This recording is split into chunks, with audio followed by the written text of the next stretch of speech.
I'm Nurse Jessica Seitz. And I'm Nurse Erica. And we're Nurses Uncorked, the podcast that takes nursing facts with nursing comedy and makes a cocktail out of them. Don't forget to hit that subscribe button wherever you listen to podcasts. And please rate, review, and download.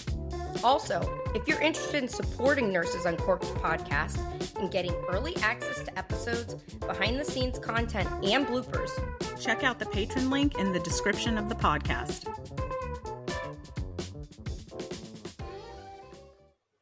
Hey everybody, welcome back to another week of Nurses Uncorked. It's myself, Nurse Jessica Seitz, alongside my co-host, Nurse Erica, and we've got a guest with us today. We have a very talented guest with us today. Oh, wow. Yes, Andrew White. We're going to tell you all about Andrew White and who he is right now. Andrew, we're going to talk about you.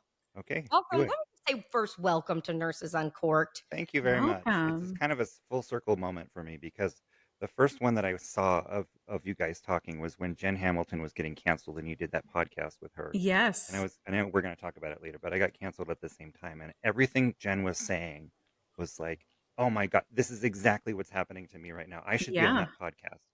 I can't wait to hear this because I don't think I know about your cancellation. I know all about it. Attempted cancellation. I must not have been on that side of TikTok that week. I missed it. I don't know, but I guess we'll get all into it. So, as you may know, it sounds like Andrew's into a little bit of social media, but he also is a nurse. Andrew has been a nurse for over 20 years, working primarily in the ICU. His first bachelor's degree was in animal science, which that's really cool, with an intent to pursue veterinary medicine. But after working in a nursing home as a CRNA, he decided to switch his aspirations to the nursing profession. He had various nursing positions, including CRNA, telemetry tech, a bedside RN, and also an assistant manager. He is a Daisy Award recipient. I never got one of those. Congratulations on that. Thank you. And he has held his CCRN certification for 15 years. This part is near and dear to my heart. Andrew does comedic, educational, and satirical content on social media under the name Planty-Merce. He currently has about 50 episodes, I think 47 if I'm correct, but You're close correct. to 50. Thank you. Episodes of his one-man soap opera, which is actually exactly what I called it, a soap opera, titled Meanwhile in the Breakroom, which we're going to talk about that whole nursing drama sitcom. It's hysterical. Andrew is also married, has 3 children, and we've got a lot to talk about today, don't we, All right. Erica and Andrew? Yeah, I'm excited. But should we have a drink first before we Hell, start? yes. All right. Yes. So I made this last minute, and I'm doing today. It's called a Whisky Smash. I'm on a whiskey bender because I have a huge bottle of whiskey in my house, and so everything for the next few weeks is going to be whiskey based. Yes, and this, in making this, I was laughing before we came on the podcast that I think the name Smash should have told me what this is about, which obviously is to probably get you smashed. So it's a quick mixture of 1 ounce of any simple syrup. So anything, you can buy it from your little local liquor place, or we learned you could use maple syrup. We talked about that the other day, or honey. So 1 ounce of that, a 1/4 of a lemon, and 3 to 4 mint leaves. I did this beforehand, which is why I'm out of breath. You muddle it. You muddle them together. You muddle the syrup and like the a mint. mortar and pestle. Yeah, but I didn't have that. I used my mashed potato masher. You didn't get one when you graduated from nursing school? I did, and we never used it. I literally threw it away like 6 months ago. I'm like, when am I mortar and pestling? Who the hell has time to mortar and pestle? Guacamole. But now the one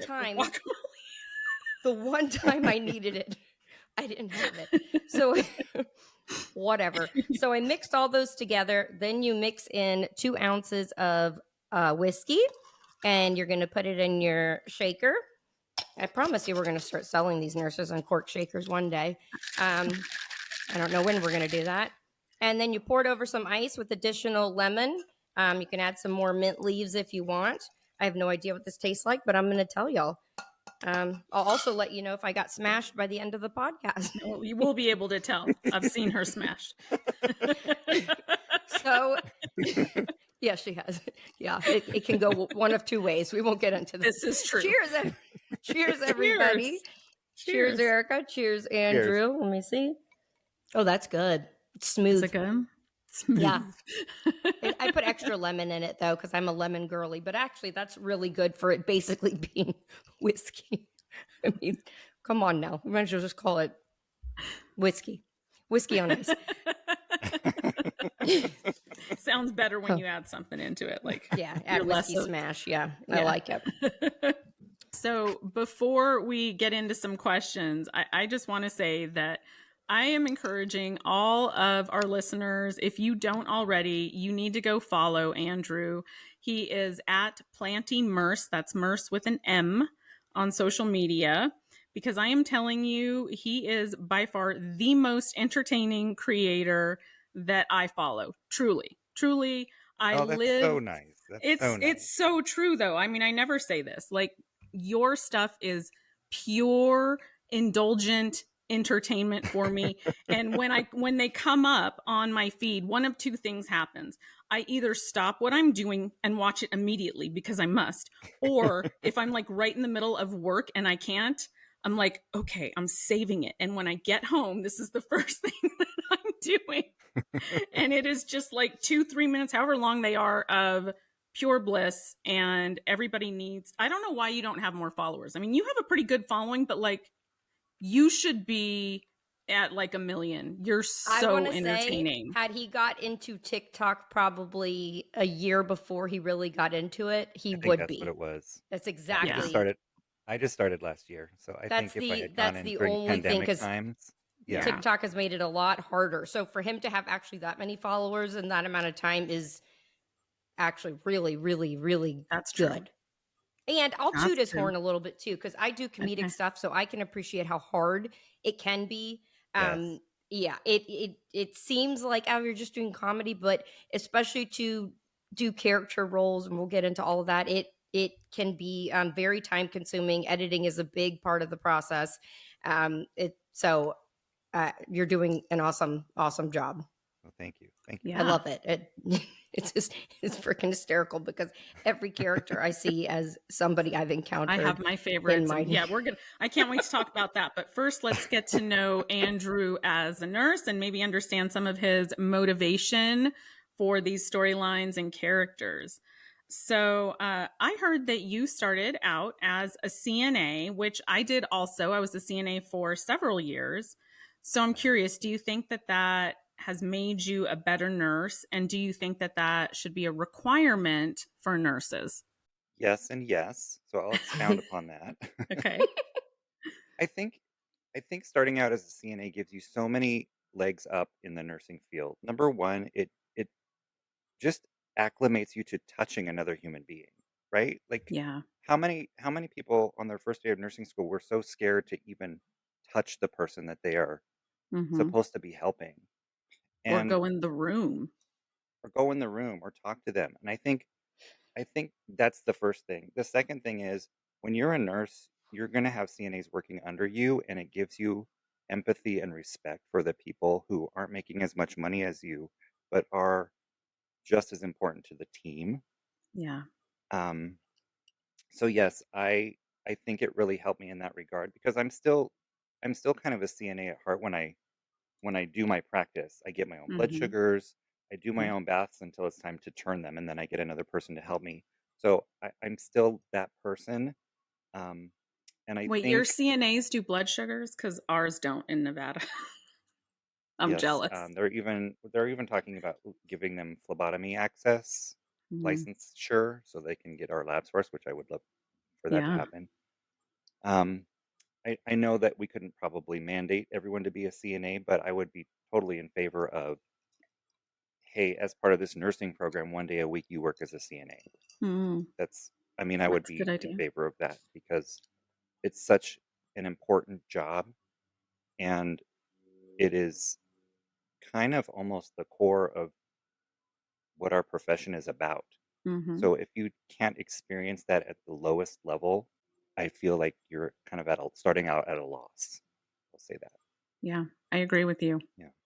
It helped me tremendously. I will say that. Yeah, even in And not to say, clinicals.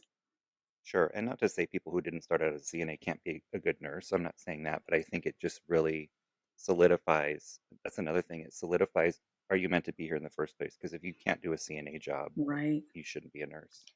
I actually, Absolutely. and I don't know if you qualify the same. I was an SNT, a student nurse tech. So I think it's kind of similar, but during Mhm. nursing school, I worked at the VA, um, just doing typical little things, the blood pressures, the checks, but you see so much being there alongside the nurses that you start to like pick up so many different things that I think it would be so nerve-wracking having not done that for me, especially being like an anxiety-ridden person.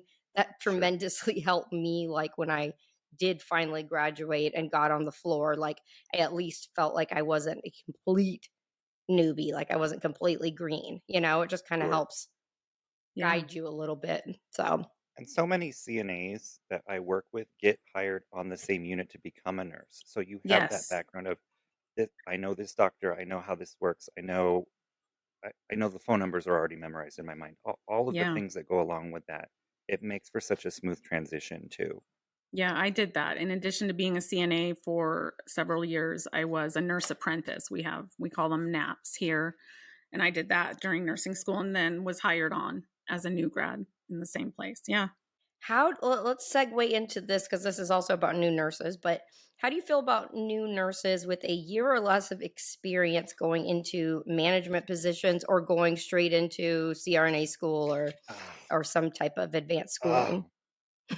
He's ah. grunting already. Because we So know this happens all the it time, happens all All the especially. the time. time, Now especially these I last have few different years. answers for both of those. So for Okay. management, um, nursing is such a Oh, it's a revolving door. People come in, they quit.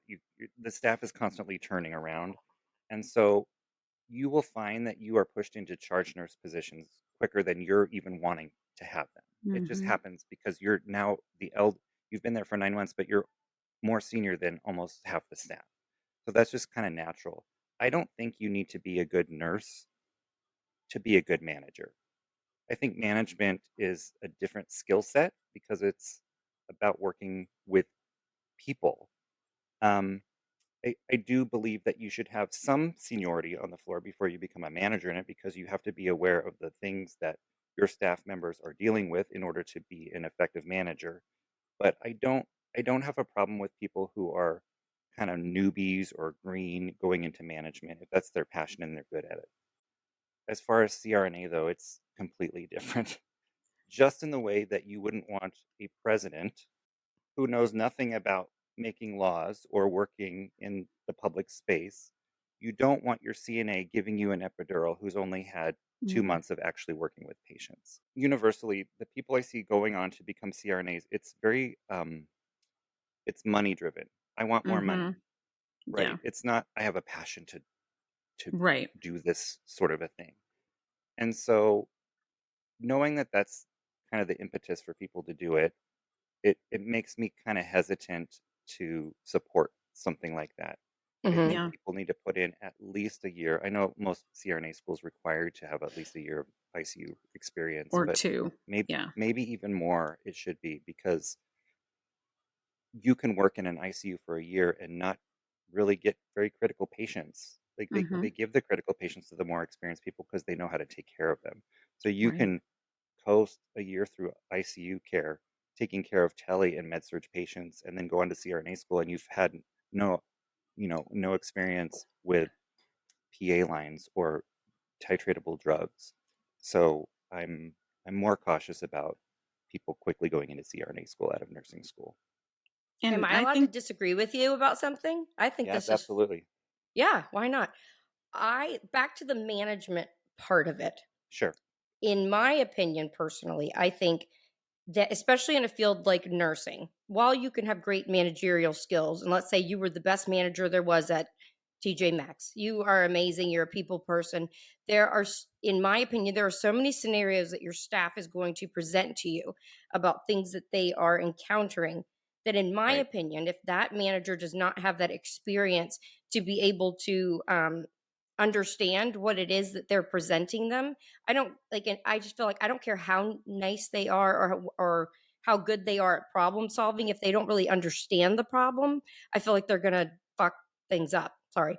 Yeah. Do I, what I do you think agree. about that?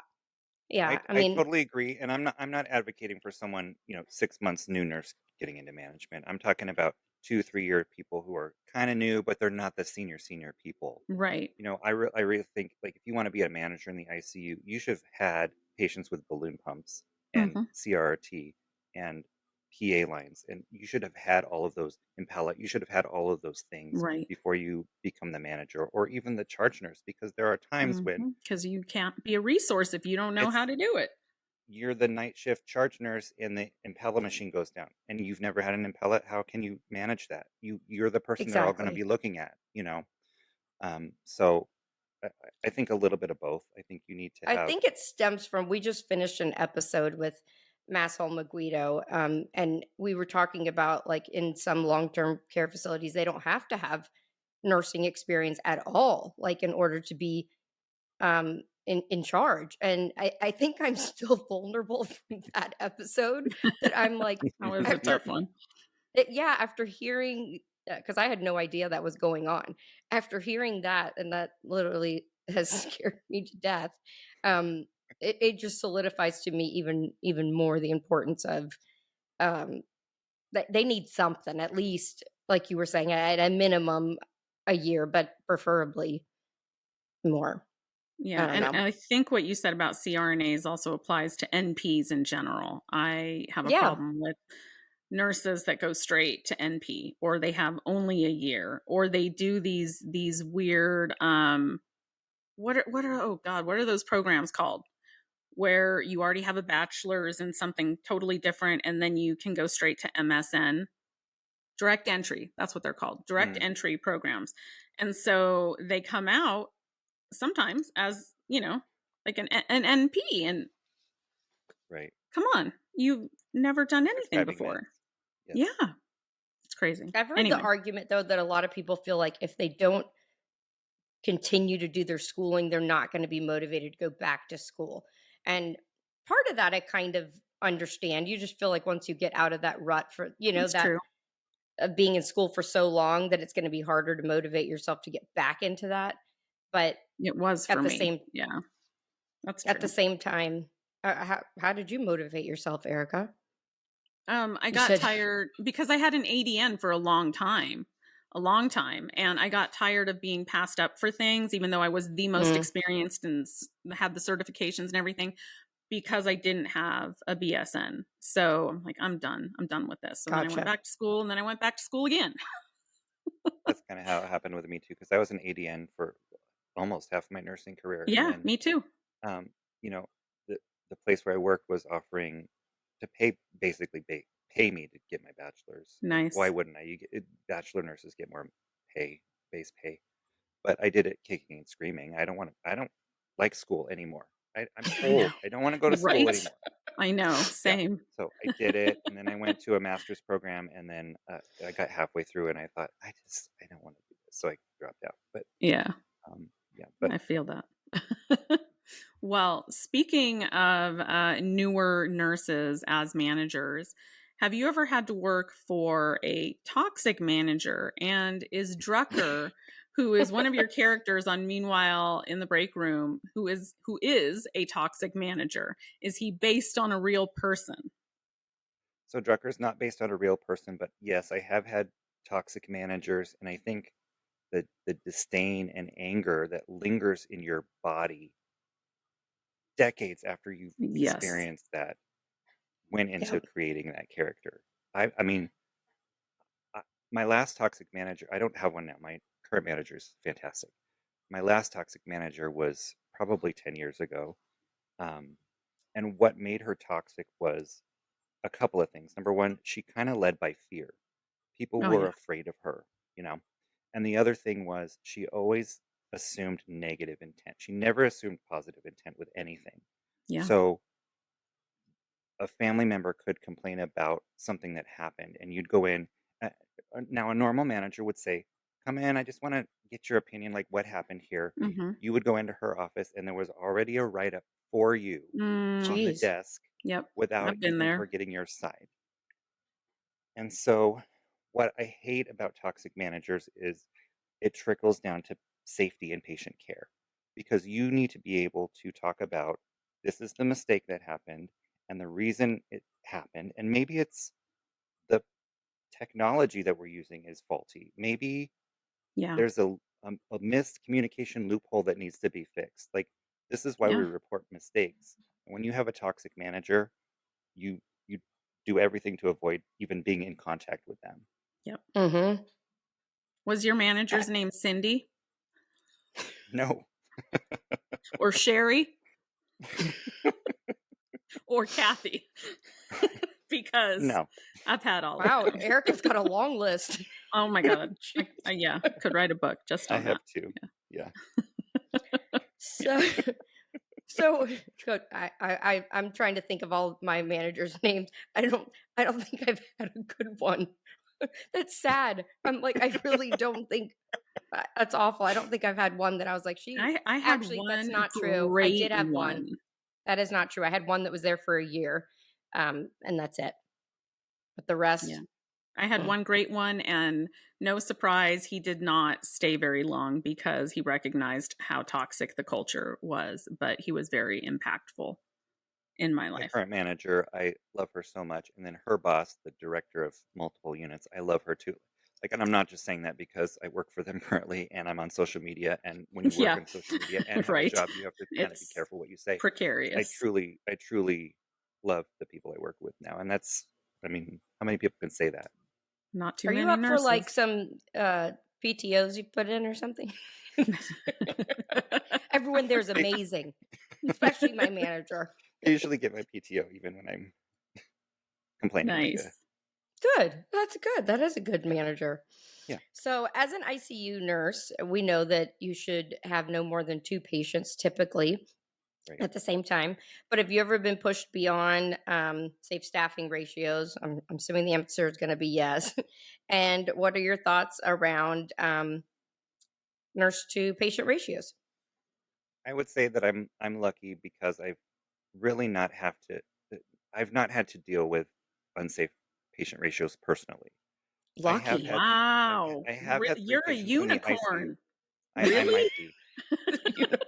I have had 3 patients in the ICU, but they were all with tele orders, or they're going to the floor. So these are transfer patients. They're not specifically ICU patients. And that happens because, you get 3 call-ins, you don't have any, there's nobody available today to work. So you do what you can to survive. And that's few and far between. And then also when I worked tele, my first 2 years of nursing before I went to the ICU was just tele. And our ratio was 5-1, and I had to do a 6-1 one day. But I was new, I didn't know, and I think I'm a pretty good nurse. So I was like, yeah, I can do this. Like, I didn't know to say anything, or like we couldn't do anything about it anyway. There was no staff. Like, what do you do? There's no staff. Overall, I've been kind of blessed in that area, but I am in support of mandated patient ratios. What about have you ever had a patient that was so complex that you felt like even though you were appropriate ratio, but like that patient really needed an ECMO one-on-one? Like, has that ever happened? How did you handle it, or what? Yes. Because L&D, that happens we're usually 2 patients too, labor patients, but sometimes there's sick labor patients, or, they've got a lot of stuff going on. Have you ever encountered that? I have. And when you're a newer nurse, you just kind of do it, and you don't pee and you don't eat, and you just do it. Yeah. But now, I'm crotchety and old, so I'm like, now that you're wise, figure out what you're doing with my other patient. This is a 1-to-1 right now, okay? And exactly. Luckily, when you work with great people, they say you're absolutely right. God, you're lucky. I mean, you seriously. And I really feel I've only in my 20 years as a nurse, I've worked in 2 hospitals only. Oh my gosh, really? Really good. Yeah, I kind of stay. I kind of Jessica too. You've worked in 1, right? which I I only think worked is in crazy. one. I've worked in so many. Entire- I was at one for almost 10 years, but I have worked in a lot of places, a lot. I'm a creature of habit. Yes. I like my people and I like my surroundings. This is why I could never be a traveler. I don't like Yeah. change. I don't Yeah. want to, I want you to put me in the corner with my 2 patients and Yeah. leave me alone. Exactly. Yep. Let you do your thing. I'm kind of embarrassed because I don't know. Do you 2 still work in the nursing field, or you just do social media? I don't know what you. I do not any longer. I do. I work in hospice. I do program development for peds hospice now. Oh, nice. That's my. I left 2 years ago. 2 years ago now, I think. And what did you do? Before that, just labor and delivery my whole career. L&D. Yep. Yeah. I think that was not a hard change to make. I'll let y'all know. The change from working to not the working decision was not difficult. You were that like was one I was willing to do without actually that's not true because it is kind of sad, but that's a whole nother episode. We did do an episode on that, I think. Yeah, I don't imagine burnout. Yeah, we did. We did a nursing burnout episode, so I think we did get into that a bit. So I think I cried on that episode. You cry on several episodes. I'm an emotional creature. You are. What do you You are. Yeah. Okay, so as an ICU nurse, do you feel, speaking of hospice, that hospice and comfort care are sometimes underutilized in ICU? And kind of along those lines, how do you feel about doing CPR on every patient? Do you think we're sometimes doing a disservice? So as far as hospice, I think generally we're pretty good about gearing patients toward that direction if we think it's appropriate. I will say, however, neurologists and oncologists are notorious for giving people hope that maybe doesn't exist or shouldn't be given to them. Oncologists, yes. So I will agree with y'all on that. Yeah. So when it comes to patients with issues specific to those physicians, it might be harder to have those conversations.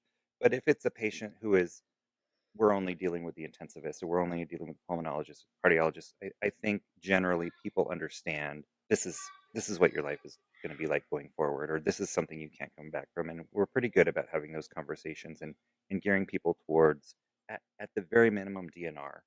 So we don't do CPR. And hospice too, if it's appropriate. Yes, we overutilize CPR a lot. I agree. I did a video on that, and I can't remember the data, but it's something like, and somewhere between 10 and 20% of people who get CPR in a hospital survive. Yeah.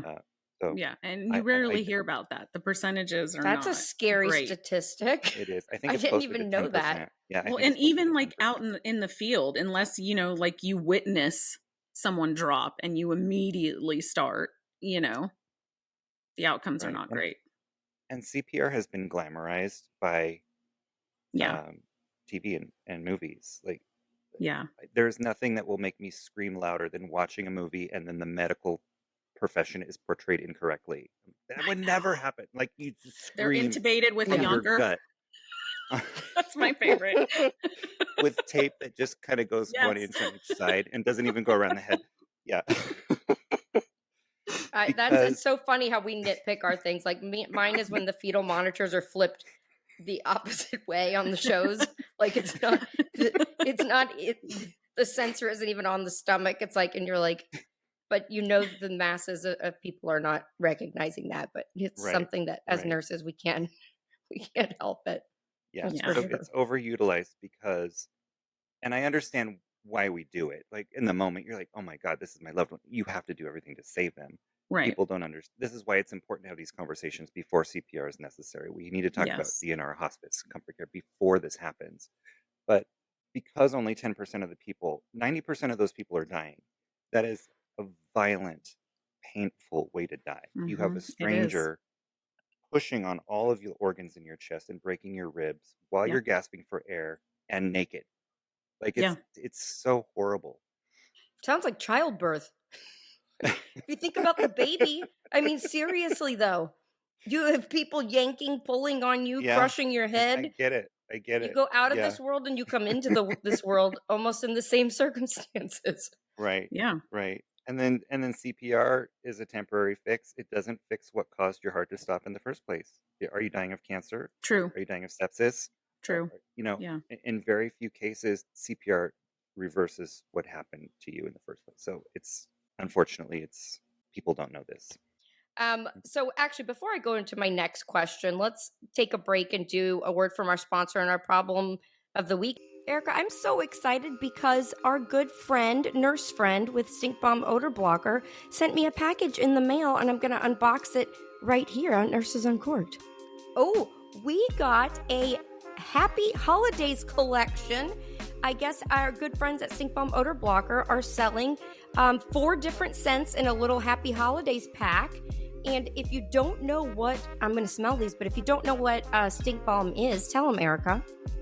Yeah, it looks like a little lip balm, but you just dab it under your nose. It covers up all of the horrible odors that healthcare workers are constantly having to deal with, and you can't see it. No one knows. It fits right in your pocket, and you can choose from all manner of different scents. This package comes with it evergreen, mistletoe, eggnog, and pumpkin spice. Ooh. The mistletoe, that's good. That is amazing. It makes you feel like you're getting ready for Christmas. If you're interested at all in checking out these products, you definitely should get it for a work buddy. Go to stinkbombodorBlocker.com and use code UNCORK20 and get an additional 20% off your purchase. I think, Erica, you've got a good problem of the week. So let's dive into that. What do we got? Problem of the week. I do. And I need to preface this one by saying I don't know the answer. It's something that I hadn't really thought about before. Well, thanks. That's great, Erica. That's a lot of help. I think that this is one that we need input on, like a conversation. Okay. So I'm going to invite any of our listeners to, reach out to us, to email us at nursesuncorked@nursesuncorked.com. Let us know your thoughts on this. And so we can follow up on a future episode. Hey, maybe Andrew or myself, we might have the answer. You just don't know. Maybe. Don't maybe. underestimate us. We Okay. Us nurse comedians, we're smart people. Florida right. and Idaho, right here. Represent. Yeah. All right, let's hear it. So this recently happened to a friend of a friend. Okay, so they're on a plane. They're a nurse. And you get the dreaded overhead call. Is there a medical professional on board? No. Immediate no. Right? Immediately no. You look at the person with you and you just give them the glare like, if you say anything. No. Right. I don't see anybody here. Well, they responded. Okay. And I don't know what was happening with the patient, but they're assessing them. And I think it was Delta. Don't quote me on that, but I think it was Delta. And Allegedly. Thank you.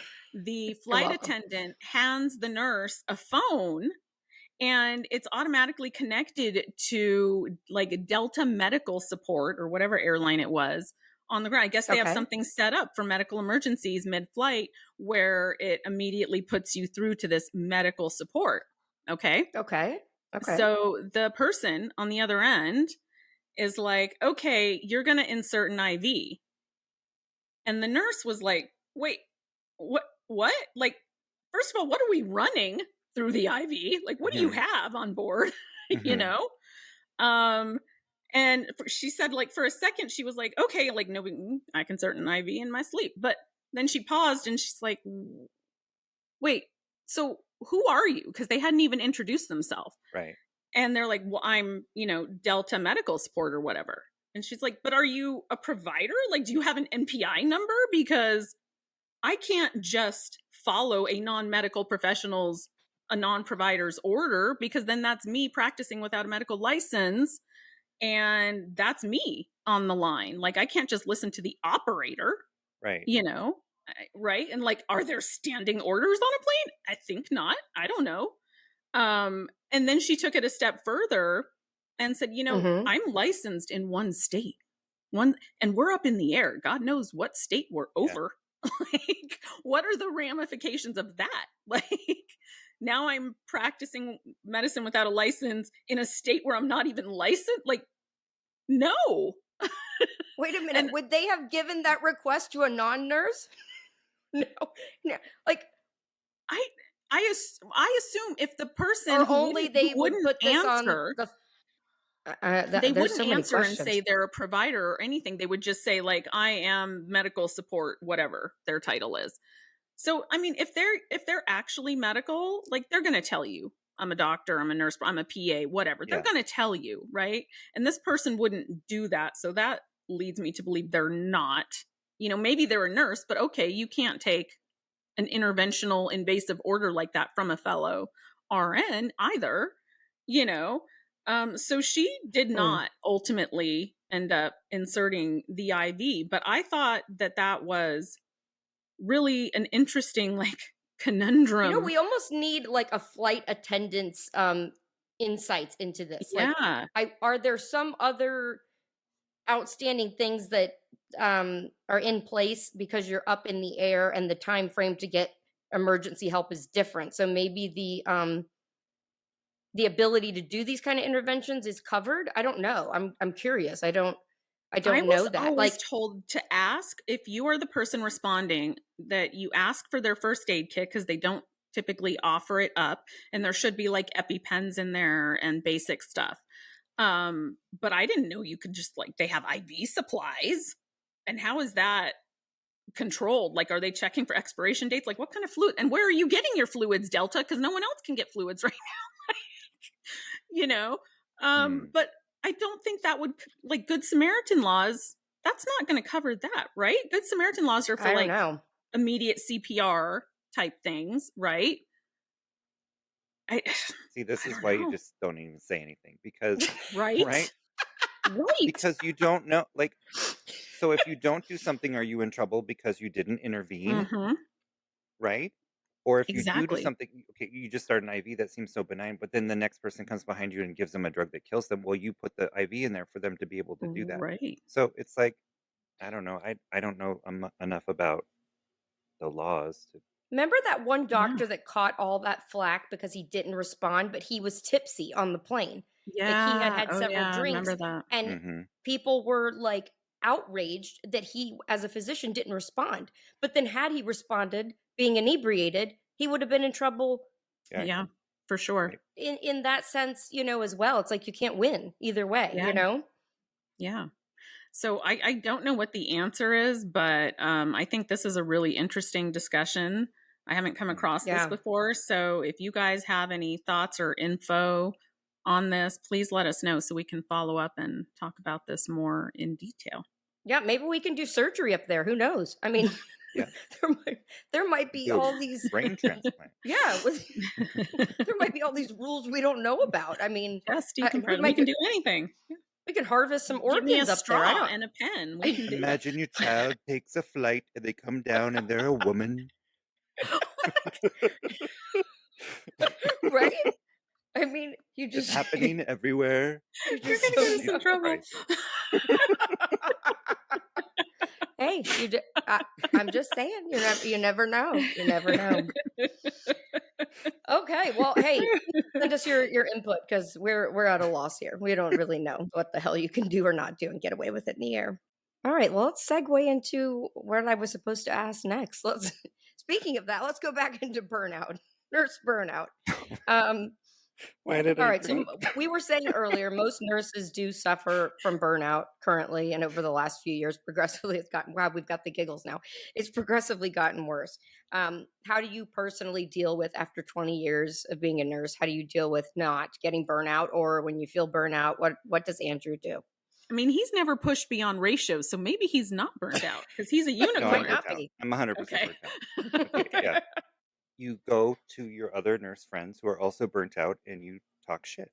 That is how you deal with in the break room. A lot of us do that. In the break room or on text or text group, you know. I think that burnout for me started during COVID, because we went from being the most trusted profession in the world to being a bunch of liars who are, you know, engineering this facade of COVID that doesn't really happen. But meanwhile, I am putting someone in a body bag every single day, but being told that I am a liar and I'm making it up. And it was so to my core disheartening. And from that moment, the entitlement of the American public when it comes to what they demand from healthcare workers has just skyrocketed. Mm-hmm. Yeah. And so I am ready to blow up on social media and So start you can making money stop here. working. And I will at least go part-time and keep my health benefits. But Right. yeah, if I can not be full-time, that would be just wonderful. Yeah. I totally get it. I'm a big advocate for venting in a safe place with your coworkers. Venting. I think that is Right. so important and therapeutic. And I vehemently disagree with management or anyone that, tries to claim that that's just, it's negative and it's inappropriate. No, like I would not have survived the last 20 years if I couldn't vent in the break room at the nurses station to my coworkers. It's absolutely necessary to deal with what we have to deal with. And this is not just for nurses, any profession. True. Everyone vents, everyone gets burnt out, but people have this idealized version of what they think a nurse should be. Yep. And venting is not part of what they imagine a nurse should be doing. Nurses are there because That's it's right. their calling, and they are above all of that. And it does not have to be a calling. I'm going to have that on my tombstone one day. Nice. Speaking about patients treating nurses poorly, that's when I first became aware of you, was from a few videos that you did depicting that. And most people, if they're not in the nursing profession, have no idea just the level, the extent of how ridiculous and entitled some patients and families can be towards nurses. And, this is certainly the minority. We are not here to bash on patients or families in any way, shape, or form. But when I tell you that this kind of stuff happens on a daily basis, it happens on a daily basis. So can you share with us just some of the examples of the more ridiculous nature that you have had to deal with? Sure. Let's see. Ridiculous. I have had a patient take a urine bag that was connected to them through a Foley and swing it around, and it was full. It had like 2 liters of urine. And why am smack I my visualizing this? like being a coworker in their head with it. Oh my I God. have had patients go between their legs and grab a handful of poop and throw it. Oh, I've had that. I've had that. Yep. Nice. Spitting. I have had after you get a catheter, a heart catheter, a stent in your heart, a lot of times now they go through the wrist, and it's got a tight balloon over the wrist so you don't bleed because they went through an artery, and there's a specialized syringe that lets the air out slowly so that you can take it off over time so they don't bleed. And I had a patient who grabbed the syringe and was wielding it like a knife and swinging it at people's necks. Oh my gosh. Yeah.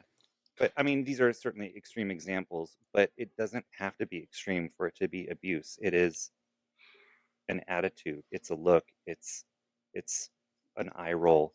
It's constant, and it's insidious, and it is disheartening, and it is crushing to a soul of someone who really went into a field to help people. And over time you think, why am I helping these people? Why am I doing this? And luckily it is the minority, like you said, because there are patients who you think, I'm going to do anything. I will do anything for you. I don't care what it is. I will do anything for you. That's why I'm here for you. But unfortunately, there are those people who just kind of ruin it. And I have to say, too, when we talk about abuse, it's never the confused old lady. Okay, we accept that someone who's confused with dementia, that's just part of it, and that's part of their disease process. What I'm talking about is people with their full mental capacities who are throwing a temper tantrum because they're not getting what they want. That's or the family member of the patient. Or the family member. Yes. Yeah. I mean, the cliche one is, like my papa has been waiting 15 minutes for a blanket or ice chips. Well, yeah, that's because that's very low on the priority list, and we have people who are circling the drain right now, but that kind of stuff happens all the time. And it's so frustrating and disheartening, like you said. Right. And again, going back to something I said, when you have this idealized version of a nurse in your mind and you think that they are there because it's their calling, they become a servant to you. They're your servant now because Yes. that is what you think that their purpose is. You think that they're there to serve your every whim and need. And it's not Yep. just nurses, it's teachers, it's people Yep. who work service counters, things like that. And when your view of a person is that they are nothing more than to do everything you say, it informs how you treat them and informs how you talk to them. And I Yes. think nurses as a profession succumb to this treatment because so much of the population thinks that this is who you are meant to be. You are meant to be my punching bag because that is your job. There's And very it's much a martyr mentality in the nursing profession, I amongst hate that. some nurses. And I can't stand it. Like, that was one of the very first things I ever said on social media was, nurses, stop being martyrs. Right. Stop it. Yeah. No, I think people forget that we're human beings. Right. That's the main thing, is that especially like you were saying earlier, when we do vent about it or talk about it or make humor about it on social media, Right. it's like, well, why you're not allowed to do that? Like, you Mhm. chose this profession, like, you know what I mean? And Right. that gets to be extremely And to be aggravating. fair, I'll restate, I will do anything for you. If you have a headache, it's not just me going and giving you a Tylenol and saying, I'll be back in an hour. I'm going to dim your lights. I'm going to give you a cold washcloth. I'm going to put peppermint oil in your room. Like, I'm going to do whatever it is you need. I'm going to be there for Peppermint you. oil. Wow. We have peppermint oil in our Pyxis. Nice. Nice. Yeah. But just treat me like a human. I don't even need thanks. Yeah. I don't need you to say thank you. Like, Yeah. Just don't be a treat me dick. like, Don't be a dick. Like, honestly, just we're not don't be a asking for a dick. lot. honestly, We're not We're asking really for not. much. We're Right. not. right. And like you mentioned earlier, assume good intent. One of my biggest pet peeves is when they claim that the nurses are all at the nurses station just on their phones, just sitting there. Mhm. You're not a nurse. You have no idea what we're doing. When we are just sitting there, we are multitasking 3-4 different Mhm. things.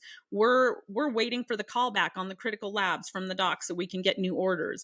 We're looking at the labs. We're doing our hours of charting and Yep. documentation. We're fielding phone calls from like, we're Right. never just sitting there doing nothing, but you don't know that because you don't know what you don't know. Right. I'm Yeah. texting the doctor. I'm looking up the med that I just gave you to see if tachycardia is a side effect because Right. you're a little bit tachycardic now. I am sitting there because in 30 seconds, I'm going to go check on you. I let you go to the bathroom, but I left the room because you want privacy and I'm just sitting outside your room waiting for you to call me. Like, there's Right. so many reasons. Exactly. We're just playing cards. Yeah. Yeah. Well, there's that. Right. I love it. Yeah, that's trading meatloaf recipes. We're just bored. How did you end up becoming a social media content creator? And tell us about the name Planty Merce. How Sure. did you think of that? So this kind of goes into the whole burnout thing. You know, COVID was kind of ending, but I was disenchanted with being a nurse and I was looking for kind of an exit plan. And I'm vegan. And I thought, okay, you know what I'm going to do? I'm just going to, and maybe this will take off in 20 years, but I'm just going to go online and I'm going to sign up for all the social media things and I'm just going to cook vegan food and just see what becomes of it. I think my first video was making pico de gallo. And it was not meant to be a thing. It was just like, I'll have this in my back pocket and just work on it. And, maybe I can retire 1 year before Social Security hits, right? And interspersed with that, I would go on and just tell little nursing stories. Not a big deal. It wasn't a big production or anything. I just sit in front of a camera and say, this happened to me. This is kind of funny. And the nursing stories are what kind of took off. And I found from the time that I started making content to the time I had 100,000 followers, it was like a month. Like, it happened Wow, that's so super fast. quick. Wow. Yeah. See, It That's was really really good. fast. that speaks volumes about you. It was so fast, and now I never would have thought that I can call myself a content creator. Like, I never would have ever thought that, I and it still just kind of struggle with happened. that. Yeah. It's funny, on my taxes last year, and I didn't make hardly anything off of social media, but when you put your your jobs in and all your sources of income. Like one is nurse and the other one I had to put content creator. And I thought that is so pretentious. It But is. I know. it's kind I of, hate saying it when people ask me Yeah. what my job is, because I feel like a lot of times people don't really know what that means. They Also, don't. right. like it's a term people hear, but there's not really the understanding of what it is. So a lot of times I just try to phrase it differently. I'm like, I make comedic videos about nursing stuff, like content. Like I just never want to say that word. I don't know. I stumble on it. I'm like, I Content. do some nursing advocacy online. And they're like, what does that mean? I'm like, I make videos and I do stuff. You know what's Yeah, funny it's is you said you started out with the Pico de Gallo, like that was your my first thing was I did mom content. I did laundry room confessionals. That was Ooh. I'll have to send y'all a couple. I started on YouTube and it would be me in the laundry room. Laundry room and, confessionals. That's laundry great. room confessions. Yeah. It kind of reminds me of Night shift confessions. Josh Yes. Oh, yeah, I know. Evers. Yes. Yes, Josh Evers. Another nurse content creator that you guys should follow, Josh Evers. Yeah. He's hilarious. Yeah, he's great. And then Planty Murse is my online name, and it's a combination of Planty. I eat plants because I'm a vegan, so I'm Planty. And then a Murse is a male nurse. Yeah. I'm excited about the next question, honestly, because I want to remember this. I'm this surprised story. you don't know Go ahead, what Eric. happened. Eric and I have been through cancel culture. We want to have been hear through cancel somebody else's horrible story too. Three times. I think you've had it Oh, twice. no. I've had it 3 times. Jeez. Okay, so yeah, you Tell us mentioned about it. earlier about cancel culture, which happened to you as a result of a video you posted, which I want you to share that story. But I have to say, to this day, and it's been a while, that remains one of the best nursing videos I have ever seen. And it wasn't even like necessarily comedic or anything. It was such an accurate depiction of what nurses have to deal with. And truly, like it's you, in my mind, you and Nick Gar does Nurses Station, the series on YouTube. His depiction of nursing and yours, Andrew, by far the most accurate and well done that I've ever seen. So when people came after you for that video, I was appalled on your behalf because I'm like, that is the best video ever. How dare you come after him for that? But anyway, tell everyone what happened. Okay, so the video was called "Don't Be a Dick." We just said that earlier. Yeah. We just said that earlier. Yeah, that's funny. Totally. That's what I thought. I didn't know that's what it was called. No, we weren't. We weren't. Honestly. Right. And what I was saying was, if you are a family member and you are coming to visit, you're not the patient, you are a family member, and you are heaping abuse on the nurse for whatever reason, your loved one who is the patient, their care might suffer because the nurse is just simply not going to be around as much. We have to protect ourselves from the abuse, right? So I'm not going to sit outside the room and chart. I'm not going to go in there if I don't have to. I'm going to be avoiding you. And as a result, and an unwanted result, your loved one may just get less attention and less care. And how people took that was, if you're not kissing my ass, I'm going to on purpose torture the patient in the bed to get back at you. That's how it was taken by easily 50% of the people who watched the video. 50% were like, yes, this is exactly like Erica, like you. Exactly. This is exactly right. This is what nursing is about. And the other 50% were just so appalled that a nurse would ever talk about his patients like that. You shouldn't be a nurse. You should be dead. If I see you in the parking lot, I'm going to kill you. Like, it was just so horrible. Wow. And, and when I get, comments that are unhappy comments, luckily I'd been on social media for like a year and I knew how to, like, you can block or you can try to explain yourself or you can, try to manage it. But this was the first time when it was coming at me so quickly and such a massive amount that I couldn't stay on top of it at all. Like it was, it's overwhelming terrible. when it happens. It was overwhelming and a terrible week. So, the very next video I did after that is my first and only 10-minute long video where I kind of re-explained what I was trying to say in a better way. And then eventually it's still up. Like, people who follow me can watch it, but I don't have it public for any new followers because I'll still, like, Really? I'm on 13. Yeah, Oh, I'm on, like, it's so good. You're I robbing the appreciate world that, but, of like, it. I need that for my mentation. I just need it to I kinda go get away that. because I'm like, I'm making, like, episode 35 of my show, and then it's like, "You're like, Right. what? I'm not even that was so last year, Can we get Bashing That was so bashing me last was so year. 2023. Do you feel was the backlash more from non-medical people, like just lay people that are not in healthcare, or It was both. It was, both? I think I would say 75% lay people and 25% nurse martyrs who Yeah, Okay. of think an that older I should not be generation. I hate to of an generalize, older but I'd be generation willing to who bet. think Yep. that I should not be a nurse because nurses should just be allow themselves Sacrifice to take the abuse because everything that's for the what we sign up. patient. We need to sacrifice ourselves for our patients, and you're obviously not a Yep. good nurse if you're trying to Yep. prioritize your mental health. But I totally Yep. get it. Like, there are some patients that you bond with and they are sweet and appreciative, and you enjoy being in there and having Hmm. conversation or talking Right, back and forth. Like, it's an enjoyable day, and you're right, there and able to lay your eyes on them longer right. because you enjoy being there versus the ones that are harassing you or the family is harassing you. You want to get in and get out. And that Yep. equates to less care. There's no other way to look at it.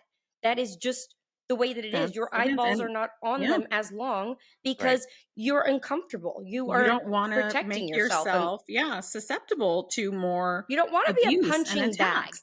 No. And I think that was one Yeah. of Yeah, the points you were making is like this lovely patient and her lovely family, you're going to take the time to, she likes to watch Oprah or whatever. So you're going to make Hmm. Yeah. take the time to find the channel and put it on in the room, and you Hmm. know that she likes her cranberry juice. So you're going to whatever. Yeah. Whereas this other patient whose son is actively threatening you constantly, that Yeah. patient is going to get all their meds, they're going to get all their treatments, they're going to get all their cares, Right.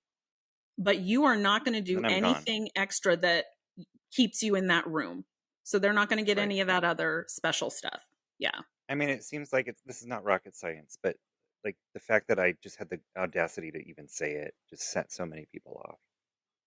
Well, it needed to I be did, said, and Andrew. I'm One glad you time I did. did a video, and it was just about the way, and I'm sure y'all can relate, that the creepy looks that you can get from family members sometimes, like whether it's you're at the nurse's station and they're standing outside of the door, like, and just staring Well, at you, like, that's true. or That's a thing.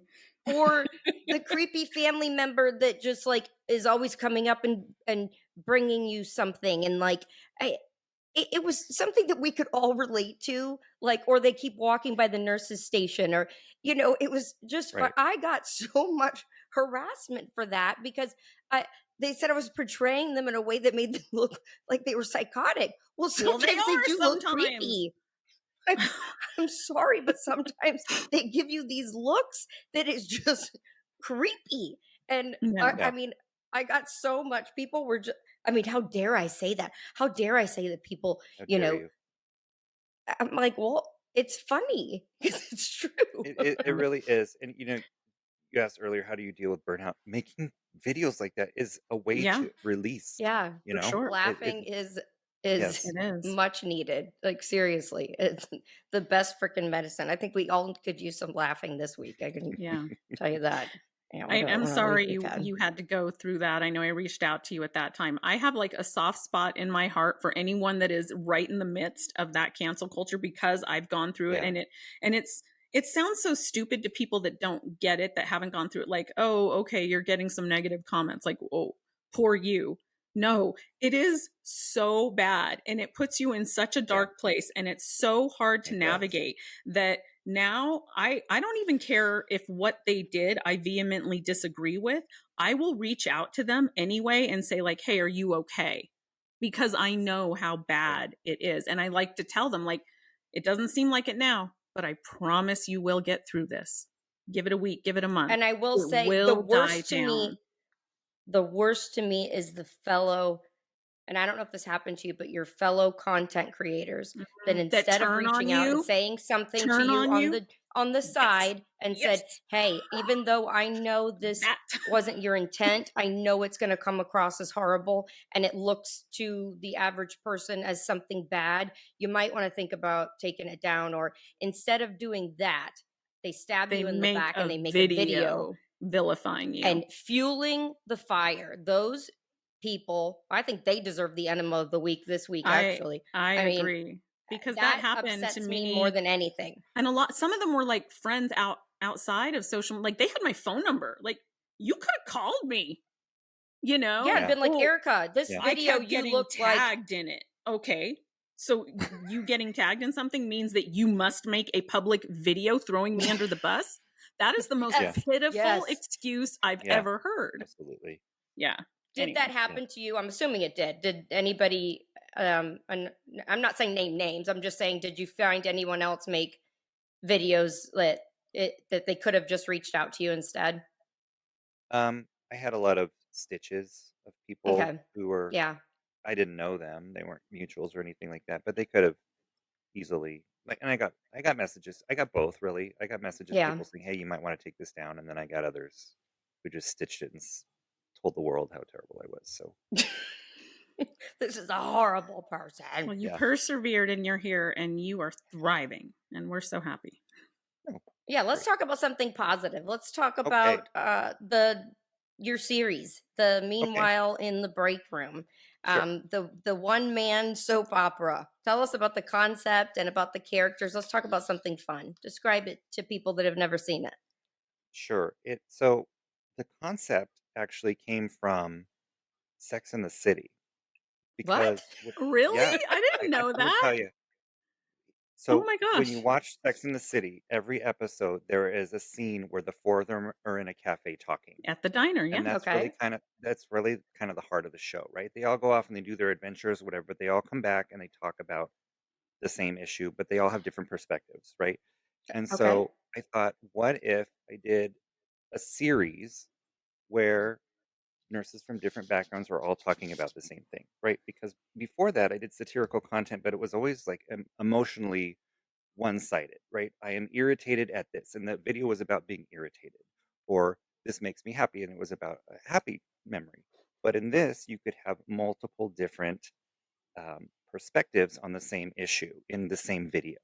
You could have Sam who hates what's going on, and you can have Ginny who is saying, oh, but they're sick, and you know what I'm saying? Like, you could have a lot of different perspectives. And so I thought, okay, this is probably a good way to do little ditties, 2-3 minute comic things.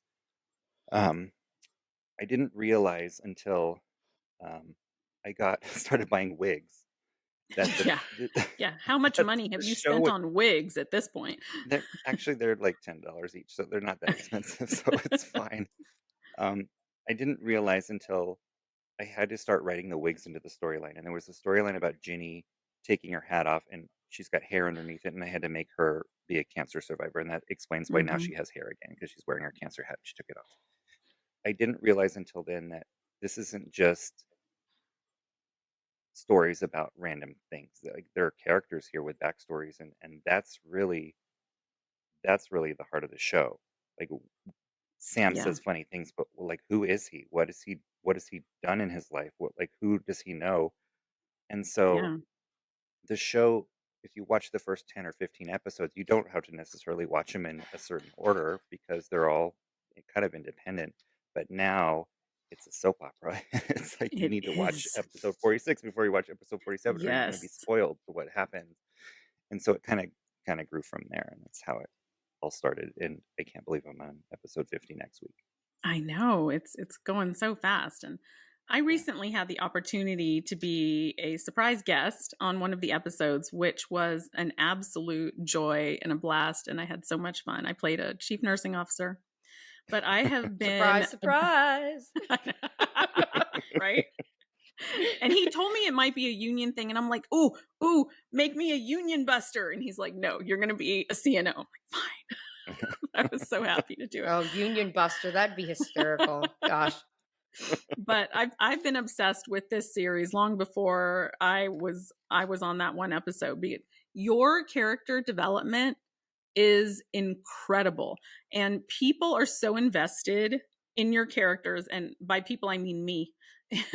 So you didn't know that by agreeing to be on our podcast today that you were going to have to spill some future tea for us. Okay. So in no particular order, what can we expect in the future? Will Drucker be exposed? Will Sam find love? Will Oscar make it as a nurse? And will we ever find out what happened to Janina's son? And go. I have a feeling he's not going to tell you. Will Drucker be exposed? Yes. See, the thing is, when you think about writing for a series that's complex like this with a lot of storylines, you have to know the end before you start writing for it. You have to know where it's going, or like in very few cases do I just randomly put something in there. It's always like almost every line is, I have to have him say this because when this is revealed, you can look back and go, oh, she was talking about it. Yeah. So in that sense, all of the things that you said or asked in rapid fire, yes, all of those things will happen, but they take time. And people are constantly like, I need to know now. I want to know now. This has to happen right now. Yes, but we have to have a simmer before we overflow. Simmer. It's so good. It's so good. Yeah. So Drucker's if he reveals everything, the series will be over, Erica. I know. No, there are so many possibilities for in the nursing world. In fact, can I give you some that I wrote down that you did not ask for, totally unsolicited? Magnet designation, criminally charging nurses, a nursing strike, Nurses Week festivities being reported to the Board of Nursing for refusing an unsafe assignment. I could go on and on and on. There's so much material. Right. Just look at all 73 of our podcasts. Right. Exactly. You'd have a topic for another at least 50 episodes, probably. Right. I have many storylines currently swirling that I feel like people's brains have reached capacity at this point. Like I need to deal with what's on my plate before I can add more things. Okay. So we've got like, who's the father of Winnie's baby? We have who is the mole who's listening to everyone who is stealing fentanyl from the fentanyl bags, who is disseminating union information and trying to start a union. Like, will Drucker go down, and why is he so evil? Like all of these things. He's so evil. He's just he's really bad. He's bad. Evil in every possible way. Yeah. So I need to kind of start. That's the other thing too. Is like you can't just constantly make cliffhangers and things. You have to give people things every 3 or 4 episodes, so they're like, oh, okay. No, they don't get. Remember watching? Did you ever watch Lost? Oh yeah! Oh my God! Yeah, the first season. Episode 5, I'm like, what the hell is? It's been 5 episodes, 5 seasons. Can you please just tell me what the hell is going on? Like, what is roaring in the forest? We are lost. What is that? Please tell me something. Like, so right. I can't be like that either. So I have to, And please don't get to the final episode and we all go, oh, because that's kind of how Lost was. There's not going to be a final episode. It's going to keep going forever because I love it so much. No, you don't know that. You don't know, Erica. It could wrap up and then you could start a whole nother thing of characters, That's true. Yeah. I mean, eventually these people are going to die or they're going to quit the unit. I mean, good God. Or Drucker's going to get fired for sending dick pics. Yeah. Nobody knows. Yes. Yeah. And embezzlement. I mean, Bart Simpson, but Bart Simpson doesn't age, so maybe all these people can just stay the same. That's true. I don't know.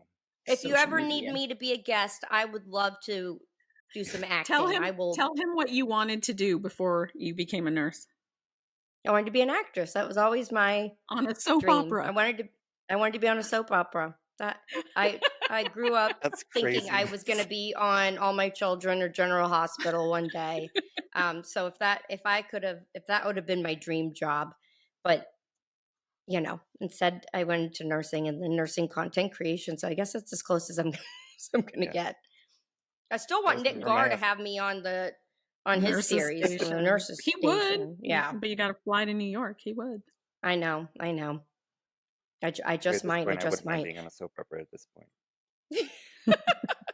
Before we wrap things up, we love to give away our Enema of the Week award. It's one of our favorite things to do. And our Enema of the Week award is sponsored by our sponsor, Happy Bum Co., one of the leaders in at-home enema solutions. Enema of the Week. They started playing Christmas carols on the radio already. I love it.